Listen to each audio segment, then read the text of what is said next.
My name is Harry, and I'm from London. Meghan Markle here.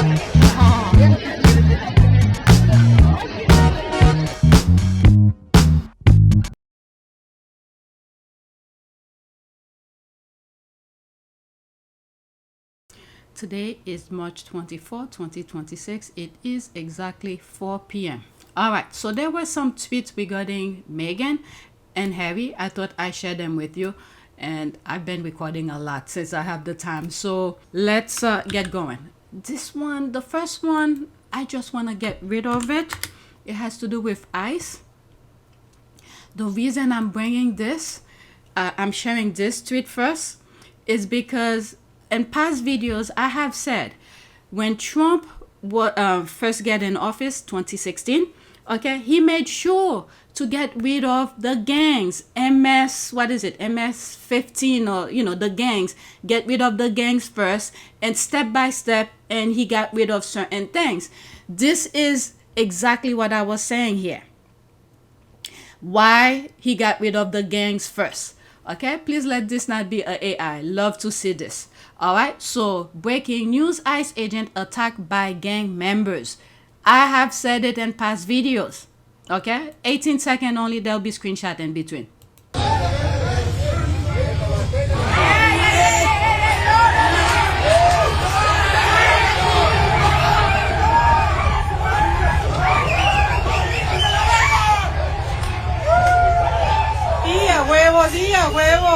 All right, this is the reason why Trump got rid of the gangs first, because he wanted when his people go to the neighborhood, they will be left with the weaker one. The gangs will not come and fight them. There won't be no gangs. This is it. Okay, I have said it in the past. Hey, my videos are still up, go watch them. All right, so that's that. Now we're talking about Harry and Meghan. I have seen some stuff popping up on my timeline. So tonight, those videos that I recorded today is gonna take me days to edit them. All right, this is the second tweet. Kinsey is grinding her teeth so hard, I'd be surprised if she didn't crack a few molars. There's the laugh here. She took that international celebrity like a body blow. All right, so what does that say? Okay, I can't read it. It's too small. 20 seconds. There is going to be a huge amount of coverage. That is inevitable. Harry and Meghan are the ultimate in clickbait these days. People are curious whether you like them, hate them, don't care. There's a fascination. Australia doesn't get a huge amount of international celebrities. So I think there is going to be a vast amount of coverage. There is going to be okay, it's playing over. What these folks seems unable to comprehend is the fact that Harry was the most popular royal after his mom. Out of him and Will, he is most like his mom, and as the first biracial marriage at the top of the chain since Queen Charlotte, he and Meghan will automatically attract more attention. Fact. I mean, they are laser focused on their own narrative. I'm not talking about Harry and Meghan. I'm making reference to the royal family. Okay? Their own narrative, they don't care. They will bang their head over and over and over again, focusing on their narrative, and expect different result. And they expect everybody else to comply. Just look at how Israel is dealing with things. All right, I don't know why I bring it. Let me not bring politics anymore. She needs to lay off the filters and that AI-generated overlay image she's using of her desired slimmer face. It has her looking like a Halloween character. Look at the delay in her eyes movement. Just a mess. Kinsey is going to Australia to pick up some crumbs from Meghan's visit. She'll be breathlessly excited, reporting back to Trash Tabloid and any other low-level media outlet that will pay her for it. That's Eyelashes. I mean, what's her name again? Eyelash, the blonde looking one. She had a good job at CNN. And then she had to take money from YouTubers. How much was it? $70? I forgot how much it was. To lie about the Oprah interview. My God. We're going to be doing a post-match analysis of Harry and Meghan's interview with Oprah, which is obviously coming out in a few days' time. My name is Victoria Arbiter, A-R, B as in boy, I-T-E-R, and I am royal commentator for CNN. Richard Fitzwilliams, royal commentator. Ingrid Seward, I'm editor-in-chief of Majesty magazine. You've not seen the interview yet, have you? No. No, great. I think we have a fair idea of where the interview's going, and we have a fair idea. You do, definitely. Okay, great. Are you ready to go? Brilliant. Okay, let's go. What was your overall impression of the interview? I think that this was an extremely hard-hitting interview. In the interview, to my mind, this was an actress giving one of her great performances. From start to finish, Meghan was acting. Do you think, looking back now, that Oprah went rather soft on Harry and Meghan? I think the interview was really an iron fist in a velvet glove. She did ask the tough questions. She had to ask the tough questions. All right, so there's this here. Touré trending again for his Meghan and Harry takes, and people keep tagging me. Quick reminder that credibility is not just about loud opinions. Context and public history still matter. Watch the full breakdown before deciding who deserves your timeline. Okay, let's see here. I should take this advice. Many times I put things on my list to share with you. I don't watch the videos. But anyway, let's see. Oops, 2 minutes. I've been seeing a lot of comments about Touré's recent video where he's weighing in on Harry and Meghan and their Netflix situation. And listen, you're allowed to watch whoever you want. You're allowed to engage with whatever commentary you find interesting. But I do think it's important to say this very clearly. Any cultural analysis coming from Touré should be taken with a grain of salt. Because this is someone who has been publicly accused of workplace sexual harassment by a makeup artist who worked with him on a television production. She alleged that he made repeated sexually explicit comments while she was doing her job. She described feeling uncomfortable enough that she tried to have other crew members present during their interactions. Wow. She later reported the behavior to Human Resources after leaving the role. This was reported in the media. This became a part of his public professional history. Touré responded at the time by calling the exchange crass banter and apologized for making her feel uncomfortable. He said he learned from the experience. That is his response. But the allegation itself exists. The reporting exists. So when he resurfaces to position himself as a voice of authority on public figures, media success, or reputation narratives, audiences should absolutely remember that context. Not to silence him, not to create outrage cycles, simply to evaluate the credibility. Because in commentary culture, who is speaking matters just as much as what's being said. You can watch his video, you can agree, you can disagree, but dismissing his takes or approaching them with skepticism is not unreasonable when you understand the full record. Context matters, accountability memory matters, discernment matters. And that's the read. This is the notorious JTB, notoriously opinionated, signing out. Okay, it seems like, based on his opinion here, Touré probably did talk about Harry and Meghan's Netflix situation. I have already shared those tweets with you before already on past videos, probably this morning. So people were tagging JTB to give his opinion. So from that, he's saying, this is what I know of him, but you could feel free to watch whatever you want, but this is my viewpoint or something like that. I didn't know exactly. I didn't know what he just said about Touré here. That's the first time I'm here. That's the thing with me. I don't follow a lot of people. Sometimes it's good and sometimes, well, right now in this day and age, it's good that I'm not following a lot of people because too many people want clicks and they're not bothering telling the truth. But in the past, it would be bad when there are good information that we're putting out there and I'm not getting it. So right now is the best time to not follow a lot of people. You just go and look for the things that you want to look for. Anyway, that's just me. Next tweet. GBNews is already stalking us and pushing that fake petition driven by British media. The Rangers and Bat, sorry haters, Harry and Meghan are love here in Australia. Nothing will stop us supporting them and reporting the truth on the ground. Go suck on those sour grapes. Okay, Meghan Markle superfan announced exciting update ahead of Australia's trip despite negative petition. I think in this morning recording, yeah, some squaddies were saying, are those people who's doing the petitions, are they actually from Australia? Oh my goodness, that's okay, let's see here, article, she took screenshot. Meghan Markle superfan have announced an exciting update ahead of the Duke and Duchess of Sussex Australia trip next month. The Duchess of Sussex will host a luxury wellness event called Her Best Life in Sydney in April, with attendees paying approximately $3,000 depending on their access tier. See, that text I could read better.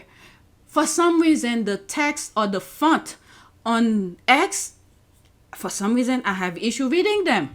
Alright, several fans of the Duchess have taken to social media to outline their excitement at being selected to meet the 44-year-old. One wrote on X, quote, "So very excited to be selected." So I'm laughing because they're taking things from the squad.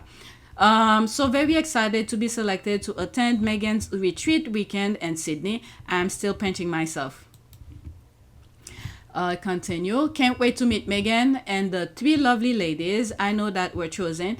A once-in-a-lifetime experience. Another said, "I'm still pinching myself beyond grateful to have been offered a ticket to the Her Best Life retreat in Sydney, where Meghan will be the headline speaker, along with three incredible Sussex squad ladies. What an opportunity." A third commented, "Drum roll, please. I'm so excited to share that I got a ticket to the girls' weekend with Meghan."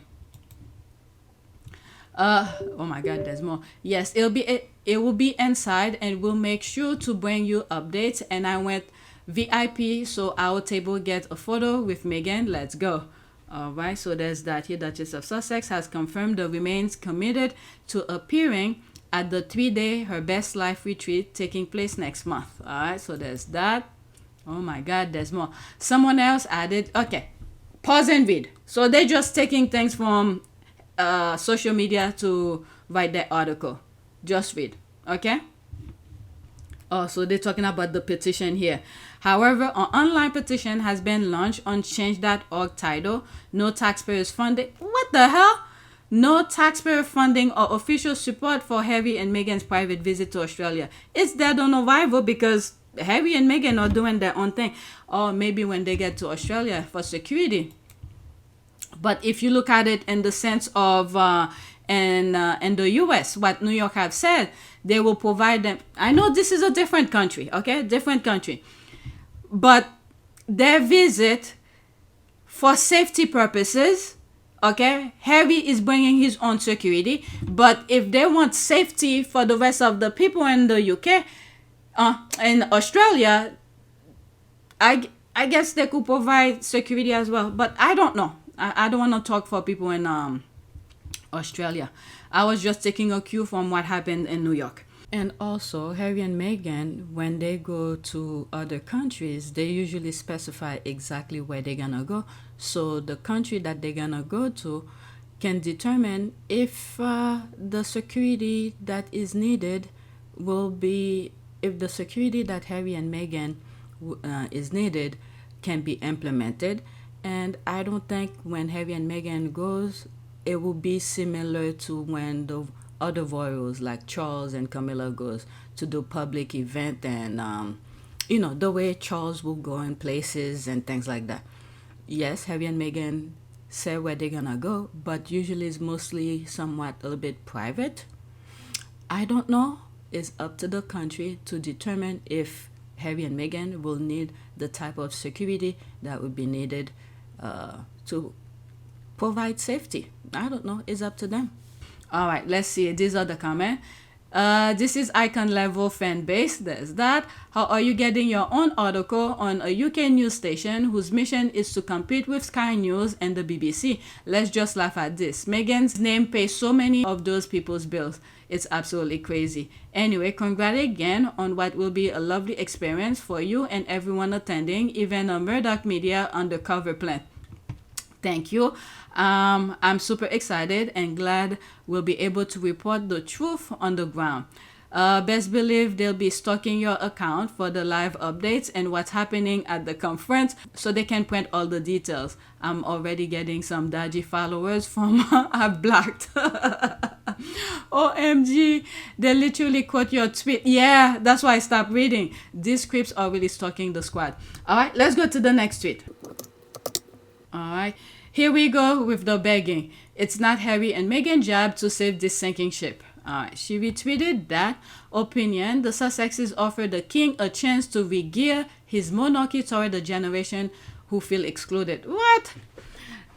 This is just BS. Oh, Tessa Dulop. Oh, God. Pushing Prince Harry out will be King Charles' biggest regret. When was this published?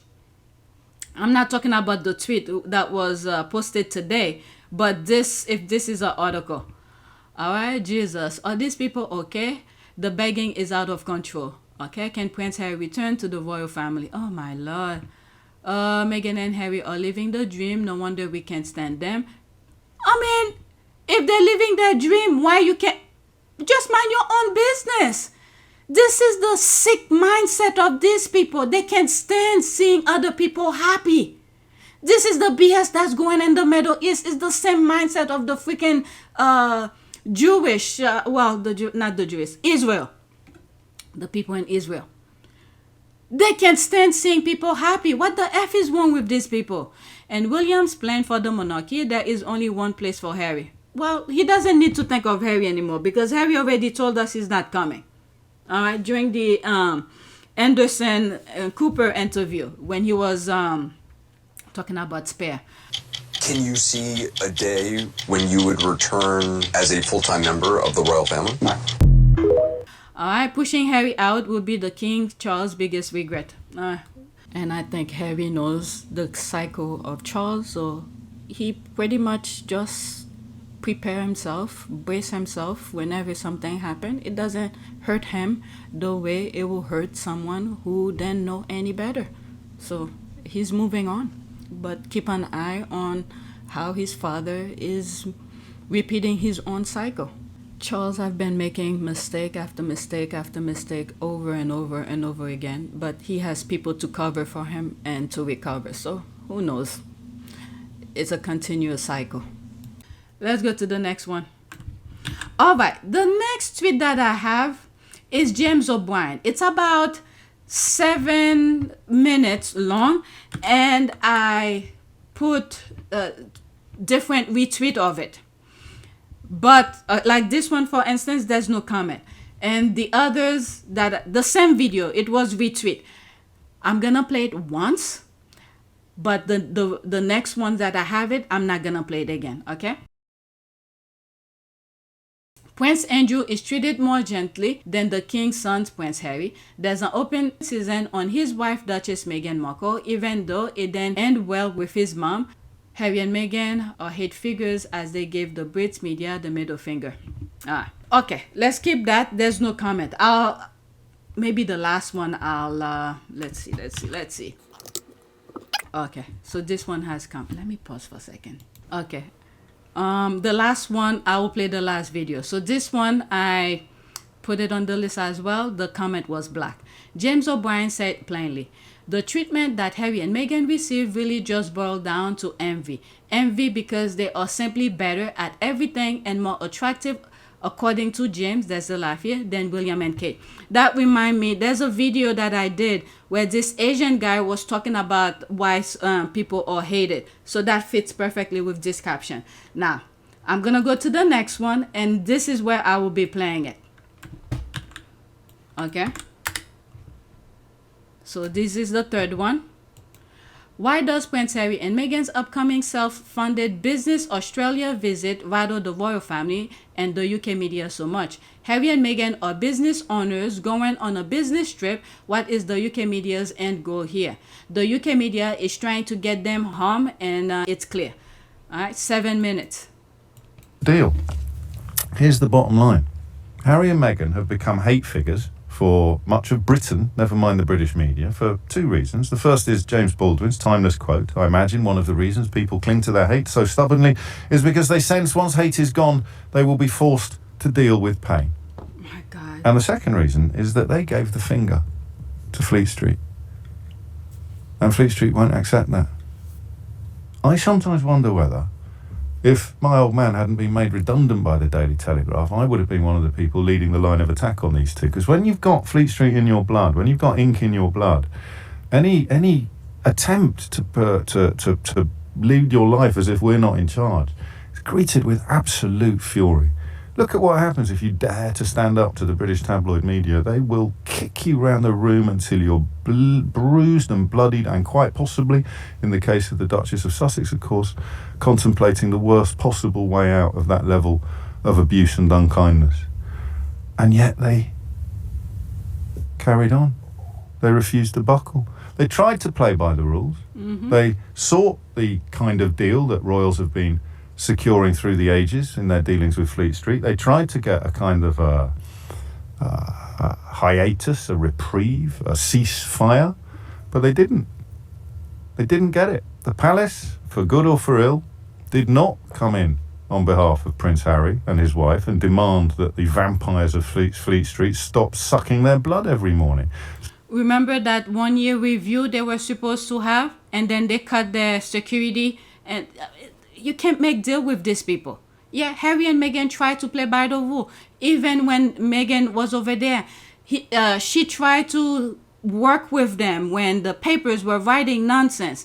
And the lawyer for the royal family was stalling until she was like, F it, I'm going to hire my own lawyer to sue the people.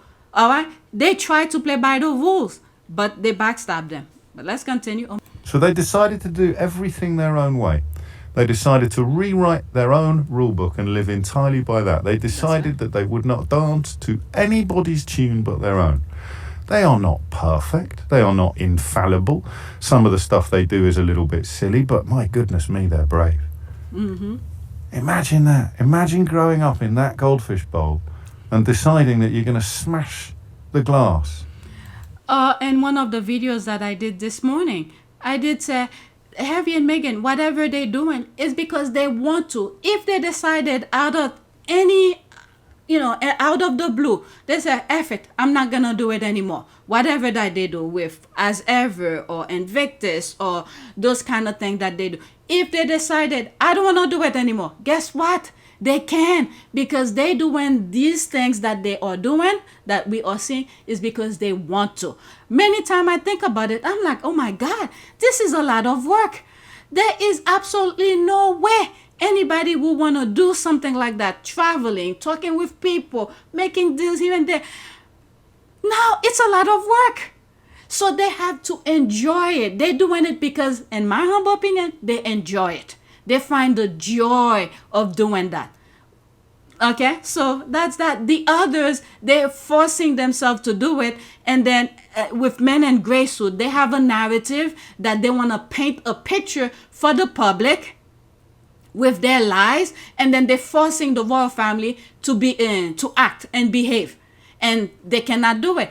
And I've said many times, William needs to find something he's interested in and then just focus on that.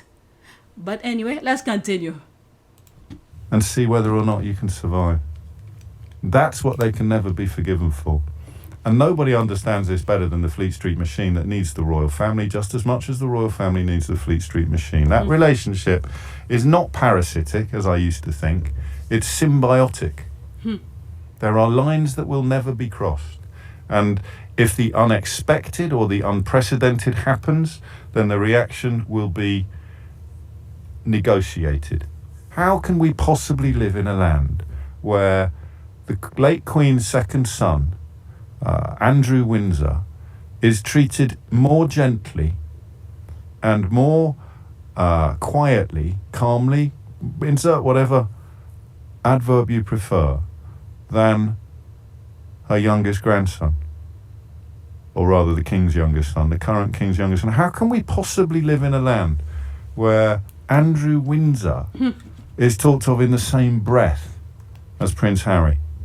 No comparison. Think about that for a minute. That's been done because of a deal, whether implicit or explicit, between the royal family and the Fourth Estate, the media, the newspapers. The thing with the media in the UK, they're trying to force feed the people of the BS that what Andrew did, and they don't really explain too much of Andrew's behavior, but whenever they mention Harry, they keep on bringing Andrew as if they already know people know what Andrew did. But when they're writing the comparison between Harry and Andrew, they don't explain Andrew's behavior, but they attach Harry with Andrew. You understand what I mean? And then they go on their rant with negative things about Harry. But there is absolutely no comparison at all. Completely. Apple and oranges. Okay? The behavior of Andrew is unmatched with Harry's behavior. You can keep your access, you can come on your tours, we'll answer your questions. But the other lad, he's out of favour now. And his wife, open season. You can do whatever the hell you want with her. You can write what you want, you can say what you want, you can print what you want, you can broadcast whatever you want about her. I know what you're thinking. Didn't exactly end well, where we gave you the same free pass on Harry's mum. But hey ho, the world has turned. That memory has faded a bit. So open season on Meghan Markle. Write what you want, say what you want, do what you want. So they did. And they continue to do so, which is why even today, the front pages of every newspaper are somehow turning the fact that they are more interesting than his brother and sister-in-law into something of which they are guilty. Netflix trailer steals the spotlight from Wales's. It's absolutely pathetic. Breathtakingly pathetic, actually, that the machine, the war machine of Fleet Street is now so devoid of justification for its bile that they're claiming the release date of a Netflix film is a declaration of war. And you know what? I hope it is. I hope it is, because if my wife had been treated like his wife has been treated, all bets would be off. If I had gone to my brother and asked him to help me protect my wife from the kind of abuse that Meghan Markle has been exposed to, and that abuse seeps from mainstream media to social media and drips into every corner of Twitter and Facebook and Instagram and TikTok, and my brother had turned around to me and said, yeah, well, there it is. I'd be declaring war. If this was 400 years ago, I'd be raising a flag on Hounslow Heath and contemplating a coup for the crown. But those days are over. The prize today is just PR. The prize today is public image. And here, finally, is the question. It's just envy, isn't it?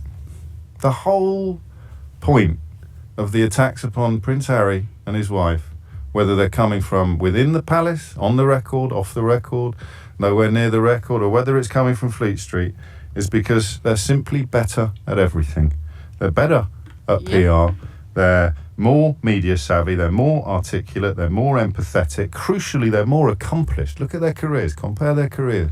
They're more accomplished and they're more attractive. So here is the real sin of Harry Windsor, and this only occurred to me last night. It's box fresh. I'm going to throw open the phone lines and you can kick it to pieces if you want on 0345 6060973. But the real reason for the hatred, the viciousness, and this astonishing level of abuse is because they make a complete mockery of royalty itself. The idea that he gets the top job and he sits in the sidecar for the rest of his life is absolutely absurd, But we can never ever admit that because it shakes the very foundations of the royal family. So, do you think that the real reason why Prince Harry and his wife have been turned into public enemies numbers 1 and 2 in this country is because... I feel like I heard this before. Let's see here. He reveals it at the end. They're better at everything, more accomplished, more attractive, and they make a mockery of hereditary monarchy. And Charles pulled their security permanently when they went to Canada. All the while, he and Queen covered for a financial criminal and pedo who still gets security paid for by the taxpayers. Abolish the monarchy. Alright, there's this. Never forget they are in bed with the heirs of UK. Columnist Jeremy Clarkson met with Queen Camilla just days before his hateful Meghan Markle article went viral. Okay, Harry and Meghan is everything the leftovers pretend to be. UK media are pissed. 1. They don't get invited to their business event. 2. They don't have real fact, inside information into Harry and Meghan's business and projects. 3. They are pissed because their PR staff backfired on their fake half-false article and interview. People in the UK are obsessed. Someone should tell them not everything is about them. Harry and Meghan can travel anywhere on earth without anyone's permission. The head of the Anglican Church, what a joke. So spot on. Alright, so that's that. I have one more after this. There's a lot of tweets, but... Okay, so very excited to be selected to attend Meghan's retreat weekend in Sydney. I'm still painting myself. Can't wait to meet Meghan and the 3 lovely ladies I know that were chosen. That's the heart here. A once-in-a-lifetime experience. Alright. I'm so excited for you all. It's going to be amazing weekend for you guys. Can't wait to see the update. Congratulations. Thank you so much. We are taking you all with us. Congratulations. This is great news. Thank you so much. So happy for you. Make the most of it. Please show us pictures and videos if allowed. No pressure. God bless you, your loved ones, and the event itself, in the mighty name of Yeshua. Amen. All right, this is my last one. Okay, there's this. Archewell production with Netflix. Harry and Meghan. Let me pause this. Okay. Archewell production with Netflix. Harry and Meghan Live to Lead. Heart of Invictus. Polo. With Love Meghan. With Love Meghan. Holiday Celebration. Massacre Kids Rhythm Within. Polo Drama. Meet Me at the Lake. The Wedding Date. Alright, so these are some stuff the Archewell production have done and are on the works right now. Alright, I think this has a music. Let's see here. Yeah, so there's a music. What else? I'm going to... Okay, so whatever she mentioned on the list, this is it here. Okay? So that's that. Okay, our hardworking and successful Duke and Duchess. That's a GIF. Wow, they are busy doing the work while raising their beautiful children and doing good in the world. I admire their tenacity. Alright, so that's it. I wanted to get this out of the way. So please take a moment to subscribe, like, and share. If you want to support this channel, there's a PayPal link and a Cash App link in the description. You could donate. Those who have donated, thank you. Alright, so that's it. Thanks for watching.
It is a great privilege to be with all of you today.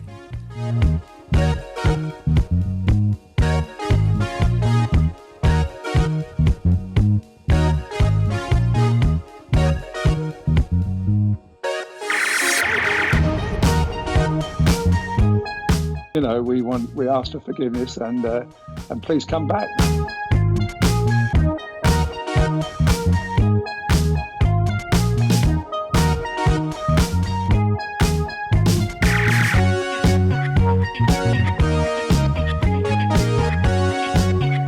As you saw me find the love and happiness that I'd hoped for all my life.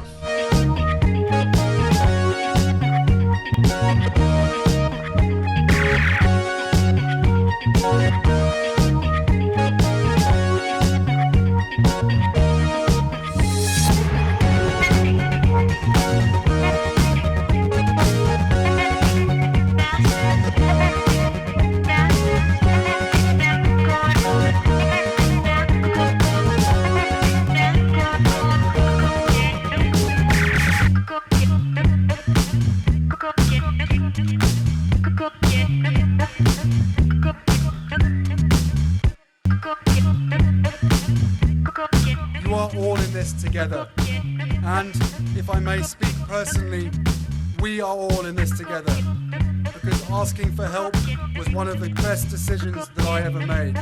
You will be continually amazed how life changes for the better